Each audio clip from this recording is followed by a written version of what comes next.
Serangan rudal Iran ke Israel semakin masif. Terbaru, rumah Netanyahu dan Menteri Keamanan Israel terkena rudal Iran. Dilansir dari Tribun News, serangan rudal Iran menargetkan kediaman pribadi Perdana Menteri Israel Benyamin Netanyahu dan Menteri Keamanan Nasional Itamar Ben-Gvir. Kabar yang menyebar cepat di platform media sosial X telah memicu gelombang kejut informasi global. Terlepas akurasi informasi ini, namun itu semua mengungkap bagaimana kabut perang dalam konflik Iran-Israel secara cepat mengubah narasi yang belum diverifikasi menjadi sinyal strategis yang beredar di seluruh jaringan pertahanan dan geopolitik global. Tuduhan tersebut semakin menguat setelah mantan perwira intelijen Korps Marinir AS dan Inspektur Senjata PBB, Scott Ritter, menyatakan dalam sebuah acara di The Sanchez Effect, sebuah program yang dipandu oleh Rick Sanchez, bahwa serangan rudal Iran telah menghantam rumah Netanyahu dan Ben-Gvir. Ia bahkan mengklaim serangan tersebut menewaskan saudara Netanyahu, Ido Netanyahu, sebuah klaim yang menyebar luas secara daring meskipun tidak ada konfirmasi dari sumber resmi Israel.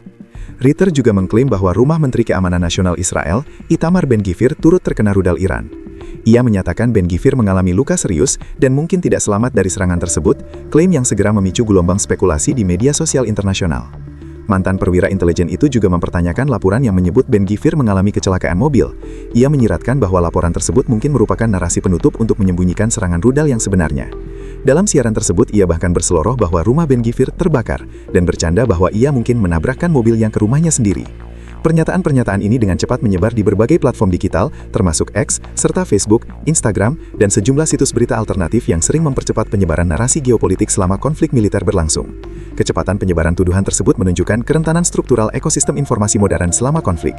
Spekulasi militer, narasi politik, dan penguatan algoritma media sosial dapat dengan cepat mengubah klaim individu menjadi seolah-olah perkembangan geopolitik nyata. Dikutip dari situs Pertahanan Keamanan Asia, hanya dalam hitungan jam setelah pernyataan Ritter muncul secara daring, klaim tersebut telah dibagikan dan didiskusikan di berbagai forum pertahanan internasional, kanal komentar geopolitik, serta platform media digital yang membahas konfrontasi Iran-Israel. Target simbolis Iran secara teoritis dapat memandang kediaman Perdana Menteri Israel Benyamin Netanyahu dan Menteri Keamanan Nasional Itamar Ben-Gvir sebagai target simbolis strategis.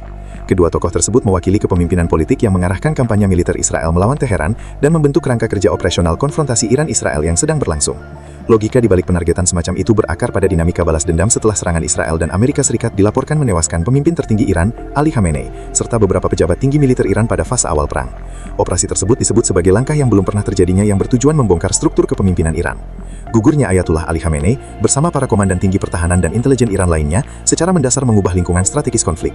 Hal ini menunjukkan bahwa Israel bersedia menargetkan langsung level tertinggi kepemimpinan politik dan militer Iran. Dalam konteks tersebut, para perencana militer Iran dapat memandang kemungkinan serangan terhadap rumah para pemimpin politik Israel sebagai bentuk pencegahan balas dendam. Tujuannya untuk memberi sinyal bahwa para pemimpin Israel juga akan menghadapi kerentanan yang setara setelah serangan terhadap struktur komando Iran. Dari sudut pandang strategi militer, menargetkan rumah para pemimpin tersebut dapat menjadi operasi sinyal psikologis dan politik. Tujuannya untuk menunjukkan bahwa pasukan rudal Iran mampu menembus sistem keamanan Israel dan mengancam para pengambil keputusan yang bertanggung jawab atas eskalasi militer. Israel memberlakukan sensor ketat. Di sisi lain, Israel menerapkan rejim sensor militer yang ketat terhadap laporan yang berkaitan dengan keamanan. Media domestik maupun internasional yang beroperasi di negara tersebut harus mematuhi paduan sensor sebelum menerbitkan informasi tentang serangan, dirusaknya infrastruktur strategis atau perkembangan sensitif terkait keamanan nasional.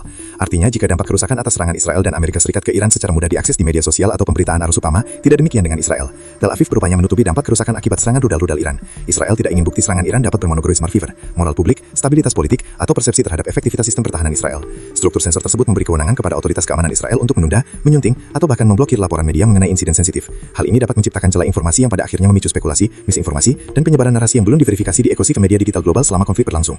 Klaim bahwa rudal Iran menghantam rumah pribadi para pemimpin politik Israel muncul di tengah lingkungan geopolitik yang sangat tegang, di mana pesan strategis, perang informasi, dan ketidakjelasan situasi medan perang semakin sering tertimbun di media digital Telkom.